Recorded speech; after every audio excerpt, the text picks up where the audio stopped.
class, so in week 3, your goal is to go back and revisit the very same TED Talk that you watched in week 1.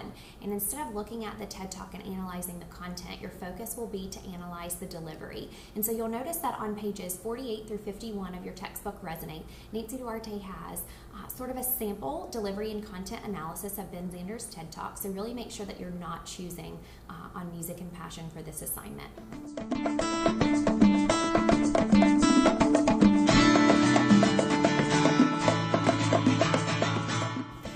So since this week is focusing on delivery, it is important that you begin to not only analyze the delivery of your TED presenter, but also apply those best practices you learn about in the real delivery lesson.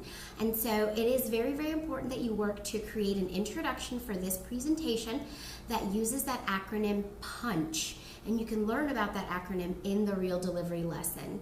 And then make sure to tie your introduction, your hook, your attention getter to the TED Talk itself.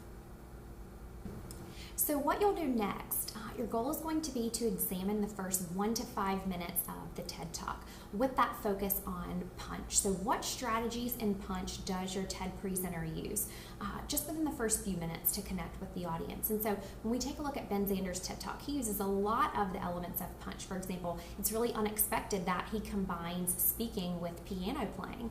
He's definitely hilarious, so he uses humor, and he also uses that emotion when he tells stories to connect with his audience. So remember, when you're focusing on punch, that your speaker may use multiple elements of that acronym.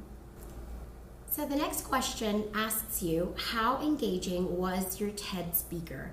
And so remember, engagement is all about presence, projection, and audience interaction. So look for specific ways in which your TED speaker projects a professional and confident view of him or herself. Look for some audience interaction and look for ways in which the speaker establishes presence, uses their body, uses their voice to create something that's engaging for the audience. And so if we look at Benjamin Zander's TED Talk, he works to create a strong presence right from the beginning. So it includes the way that he speaks, it includes the fact that he's demoing what a song sounds like on the piano. He also includes large gestures. He mimics what he wants the audience to feel through his gestures, through his physical delivery. He jumps around. He's literally in the audience. He jumps up, touches people, breaks through that proximity barrier that we tend to put up when we're presenting.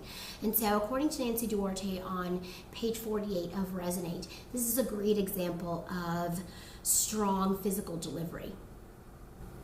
So the next question asks you to examine the STAR, S-T-A-R, moment of the TED Talk. So remember that this stands for something they'll always remember, and you'll want to review page 148 in Resonate to look at the different kinds of STAR moments to really determine which STAR moment your TED speaker used in his or her presentation. So the next question asks you, which one of the 10 TED Commandments does your speaker best follow? How and why? So the TED Commandments are guidelines that TED presenters are given before they deliver a speech at TED or TEDx. And the purpose of the TED Commandments is to help create a presentation that has profound impact on the audience. So TED presenters are asked to dream big, to show their real selves, to avoid selling, and to freely comment on the presentations of others. Finally, in the conclusion of your TED delivery analysis, you should tie what you learned about delivery from your TED speech to your delivery-specific goals for the Ignite presentation. So what aspects of real presenting and real delivery do you want to convey to your audience in this final presentation? Those are the 6 elements that are required for the TED delivery analysis. As always, please let your instructor, Alex, or myself, let us know what questions you have about the presentation and if we can assist you in any way.